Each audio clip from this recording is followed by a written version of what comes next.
Hi viewers, ദിനം പ്രതി technology വർദ്ധിച്ചുകൊണ്ടിരിക്കുകയാണ്. പുതിയ ടെക്നോളജീസ് വന്നുകൊണ്ടിരിക്കുന്നു. ഇപ്പോൾ റോഡിലിറങ്ങുന്ന വാഹനങ്ങളിലും ഈ ടെക്നോളജീസ് വന്നുകൊണ്ടിരിക്കുന്നു. പുതിയ ഫീച്ചേഴ്സ്, ആഡഡ് അഡ്വാൻറ്റേജസ് ഇതെല്ലാം ഒരുപാട് വാഹനങ്ങളിൽ വന്നുകൊണ്ടിരിക്കുന്നു. അങ്ങനെ അത്തരത്തിലുള്ളൊരു വാഹനമാണ് ഇന്നത്തെ എപ്പിസോഡിലൂടെ ഞാൻ നിങ്ങൾക്ക് മുന്നിൽ പരിചയപ്പെടുത്തുന്നത്. എനിവേസ്, എല്ലാ മാന്യ പ്രേക്ഷകർക്കും ഹോട്ട് വീൽസിൻ്റെ പുതിയൊരു എപ്പിസോഡിലേക്ക് സ്വാഗതം.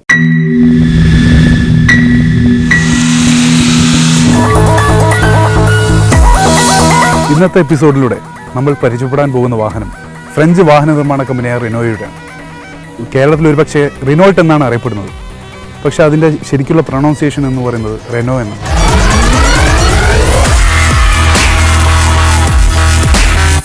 കേരളത്തിൽ അല്ലെങ്കിൽ ഇന്ത്യയിൽ ഇപ്പോൾ അധികമായി അല്ലെങ്കിൽ ഒരു സജീവമായി കൊണ്ടിരിക്കുന്ന വാഹനമാണ് റിനോയുടെ ഡസ്റ്റർ. അതുകൊണ്ട് തന്നെയാണ് ഇന്നത്തെ നമ്മുടെ എപ്പിസോഡിൽ ഈ വാഹനം പരിചയപ്പെടുത്തുന്നത്.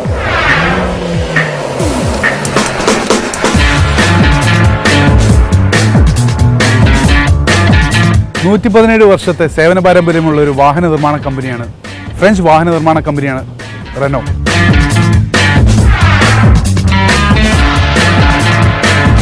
റെനോ ആദ്യം ഇന്ത്യയിലേക്ക് ഇറങ്ങുന്നത് 2007-ലാണ്. 2007-ൽ ലോഗൻ എന്ന മോഡലുമായിട്ടാണ് ഇന്ത്യയിൽ വന്നത്.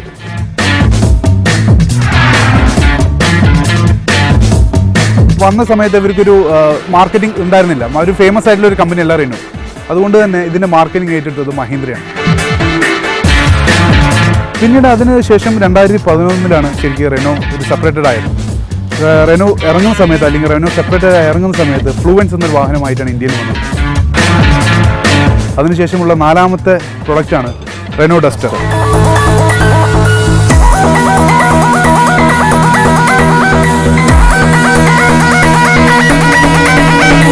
ഈ റെനോ ഡസ്റ്റർ എന്ന് നമുക്ക് ശരിക്കും ഇതൊരു സെഗ്മെൻറ്റ് വെഹിക്കിളാണ്, ഒരു സെഡാൻ സെഗ്മെൻറ്റ് വെഹിക്കിൾ പോലെയാണ് അവർ ഇറക്കിയത്. പല വാഹന നിർമ്മാണ കമ്പനികളും ഇതേപോലെയുള്ള പല സെഗ്മെൻറ്റ്സ് അവർക്ക് അതിലേറെ മാർക്കറ്റിൽ ഇറക്കി ഹിറ്റാക്കുക എന്നുള്ളൊരു തന്ത്രമുണ്ട്. അതുപോലെ ഒരു തന്ത്രമാണ് റെനോ കാണിച്ചിട്ടുള്ളത്. പക്ഷേ അതൊരു വലിയൊരു ഹിറ്റാണ്, മാസീവ് ഹിറ്റാണ്. കാരണം ഇത് ഡ്രൈവിംഗ് കംഫർട്ട് ആയാലും അതിൻ്റെ ബാക്കിയുള്ള ഫീച്ചേഴ്സ് ആയാലും ശരിക്കും അതൊരു സെഗ്മെൻറ്റ് വെഹിക്കിൾ, ഒരു സിഡാൻ സെഗ്മെൻറ്റ് വെഹിക്കിളിൻ്റെ ഒരു ലുക്കാണ് ഇത് തന്നിട്ടുള്ളത്. ലുക്ക് വൈസ് ഭയങ്കര ഓഫ് റോഡും അല്ലെങ്കിൽ ഒരു അങ്ങനത്തെ ഒരു ലുക്കും നല്ലൊരു ഗ്രൗണ്ട് ക്ലിയറൻസും കൂടി ഈ വാഹനത്തിനുണ്ട്. അതുകൊണ്ട് തന്നെ നമുക്ക് റോഡിൽ പോകുന്ന സമയത്ത് ഭയങ്കര ലുക്കാണ് ഈ വാഹനത്തിന് കൊടുക്കുന്നത്. അതുതന്നെയാണ് ഇതിൻ്റെ ഒരു ഹിറ്റാവാനുള്ള ഒരു കാരണം.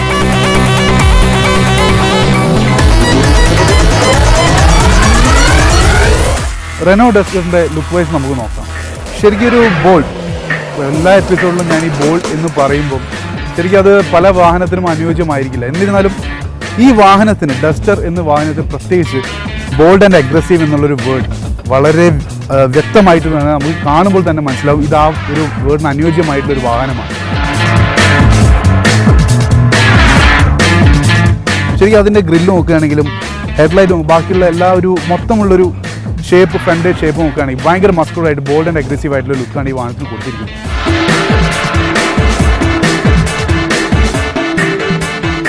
അത് കേരളത്തിൽ നിരത്തുകളിൽ സജീവമാകാൻ വലിയൊരു കാരണമാണ്. കൂടാതെ തന്നെ പ്രൈസിങ് ആയാലും അതിന് എക്കണോമിക്കലായാലും പൊതുവെ നമ്മൾ വാഹനങ്ങൾ വാങ്ങുമ്പോൾ, ഒരു സാധാരണ കസ്റ്റമർ വാഹനം വാങ്ങുമ്പോൾ ശരിക്കും സ്റ്റഡി ചെയ്തിട്ടാണ് വാഹനം എടുക്കുക. ഏത് വാഹനമായാലും, ലക്ഷറി കാറായാലും ശരി, അതല്ലാതെ സാധാരണ വാഹനമായാലും ഇൻ്റർനെറ്റ് വഴി എല്ലാത്തിൻ്റെയും ഇപ്പോൾ ഡീറ്റെയിൽസ് ലഭ്യമാണ്. ആ ഡീറ്റെയിൽസ് വെച്ചിട്ടും അതുകൂടാതെ അവർ കസ്റ്റമർ ഷോറൂമിൽ പോയിട്ട് കസ്റ്റമർ റിലേഷൻസിൽ പോയിട്ട് സംസാരിച്ച് അതിന് ബ്രോഷേഴ്സ് വാങ്ങിച്ചുകൊണ്ട് വന്നിട്ട് ഒരുപാട് സ്റ്റഡി ചെയ്തിട്ടാണ് വാഹനം എടുക്കുന്നത്. അപ്പോൾ ഈ വാഹനത്തിനെ സ്റ്റഡി ചെയ്യുന്ന സമയത്ത് ഒരു SUV അല്ലെങ്കിൽ ഒരു ഓഫ് റോഡർ എന്നുള്ള രീതിയിലും ഒരു സിഡാൻ സെഗ്മെൻറ്റ് വാഹനം എന്നുള്ള രീതിയിലും ഒരേപോലെ സംതൃപ്തി തരുന്നൊരു വാഹനമാണ് റിനോ ഡസ്റ്റർ. അതുകൊണ്ട് തന്നെയാണ് കേരളത്തിൽ ഇത്രയും സജീവമായത്. നമ്മളിപ്പോൾ ഒരു ട്രാഫിക് ജാമിൽ പോയി നിൽക്കുകയാണെങ്കിൽ മിനിമം നമുക്ക് ചുറ്റുപാടും ഒരുപാട് ഡസ്റ്റർ കാണാൻ പറ്റും. അത്രത്തോളം ഇത് വലിയൊരു ഹിറ്റായി മാറിക്കൊണ്ടിരിക്കുകയാണ്.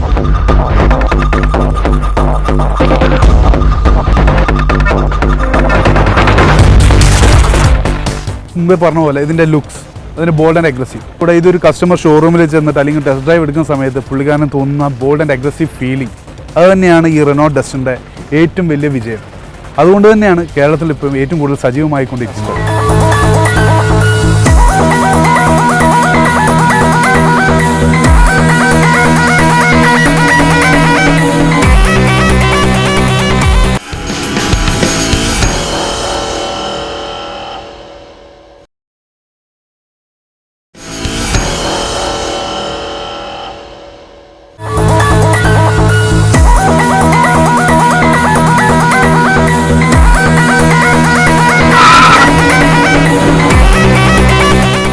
ഞാൻ മുമ്പ് പറഞ്ഞ പോലെ ഈ വാഹനത്തിന് കമ്പാരിസണായിട്ട് വേറൊരു വാഹനം ഇല്ല എന്ന് തന്നെ പറയാം.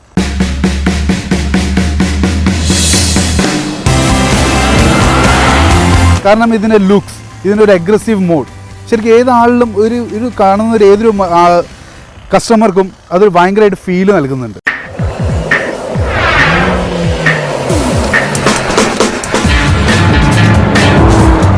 ഇത് ശരിക്കും ഒരു ഓഫ് റോഡിങ് ഒരു മോഡൽ ഡിസൈൻ ചെയ്തിട്ടുള്ളൊരു വാഹനമാണ്. എന്നാൽ പക്ഷേ അതൊരു ഓഫ് റോഡിങ് വെഹിക്കിൾ അല്ല, ഇതൊരു ഫാമിലി ഓറിയൻറ്റഡ് വെഹിക്കിളാണ്. 5 പേർക്ക് സുഖമായിട്ട് യാത്ര ചെയ്യാൻ പറ്റുന്നൊരു വാഹനം ആണ് റെനോ ഡസ്റ്റർ.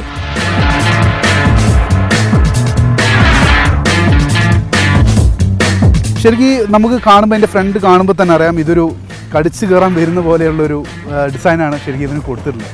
ഇപ്പോൾ ഇതിൻ്റെ ഗ്രൗണ്ട് ക്ലിയറൻസ് പറയുന്നത് 200 mm ആണ്.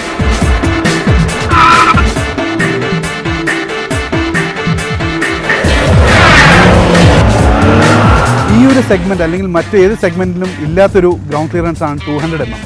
അതുകൊണ്ട് തന്നെയാണ് നമുക്കൊരു പ്രഥമ ദൃഷ്ടിയാൽ നമുക്ക് കാണുന്ന ഒരു കാര്യം ഇതൊരു ഓഫ് റോഡിങ് ആണെന്ന് തോന്നുന്നു, ഓഫ് റോഡിങ് വെഹിക്കിൾ ആണെന്ന് തോന്നുന്നു. പക്ഷേ ഇത് മുമ്പ് പറഞ്ഞ പോലെ ഓഫ് റോഡിങ് വെഹിക്കിൾ അല്ല, ഇതൊരു ഫാമിലി ഓറിയൻറ്റഡ് വെഹിക്കിളാണ്. ഈ ഒരു സവിശേഷത കൊണ്ടാണ് ശരിക്കും ഇത് ഈ വാഹനം ഇത്രയും ജനങ്ങളുടെ ഇടയിൽ സജീവമാകാൻ കാരണം.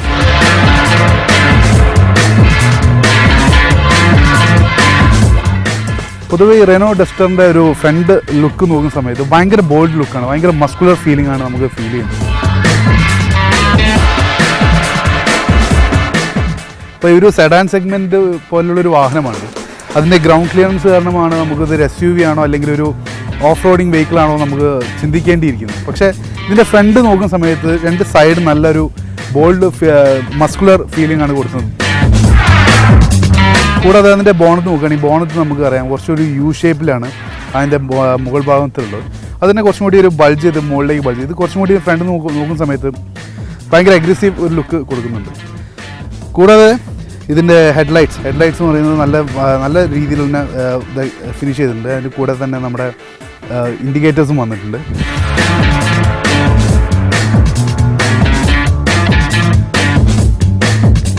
റെനോൻ്റെ ഇപ്പോൾ ലോഗോ എല്ലാവരും അറിഞ്ഞുകൊണ്ടിരിക്കുകയാണ്. ഇപ്പോൾ എന്താ റെനോൻ്റെ ലോഗോ എങ്ങനെയാണ് വരുന്നത്, അത് ശരിക്കും വലിയ രീതിയിൽ തന്നെ അത് ചെയ്തിട്ടുണ്ട്. അതുകൊണ്ട് തന്നെ ഇതെല്ലാം കൊണ്ട് നമുക്ക് ഫ്രണ്ട് ഒരു പോർഷൻ ഭയങ്കര ബോൾഡ് അല്ലെങ്കിൽ അഗ്രസീവ് ലുക്ക് കൊടുക്കുന്നുണ്ട്.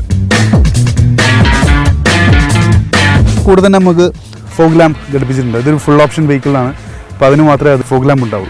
അപ്പോൾ വളരെ നല്ല ഭംഗിയിൽ തന്നെ ഇൻറ്റിഗ്രേറ്റ് ചെയ്തിട്ടുണ്ട്. കൂടാതെ ഇതിൻ്റെ ഒരു ബോൾഡ്നെസ് അല്ലെങ്കിൽ ഇതിൻ്റെ ഒരു മസ്കുലാരിറ്റി ശരിക്കും ഫീൽ ചെയ്യുന്ന ഫ്രണ്ടിലല്ല, പിന്നോട്ട് പോകുന്തോറുമാണ്. ഈ ഒരു ഡെൽറ്റോയിഡ് നമ്മൾ സൈഡ് നോക്കുകയാണെങ്കിൽ സൈഡ് വ്യൂ നോക്കുകയാണെങ്കിൽ ഈ വാഹനത്തിൻ്റെ ഒരു ഡെൽറ്റോയിഡ് ഷോൾഡർ ഡെൽറ്റോയിഡ്സും അടുത്ത് പോലെയുള്ളൊരു ഫീൽ നമുക്കൊരു മസ്കുലർ ഫീലിംഗ് നമുക്കിത് കിട്ടുന്നുണ്ട്. അതുകൊണ്ടൊക്കെ തന്നെ ഈ വാഹനം സൈഡ് വ്യൂ നോക്കുന്ന സമയത്ത് ഭയങ്കര ജയൻറ്റ് വെഹിക്കിളായിട്ട് നമുക്ക് ഫീൽ ചെയ്യും.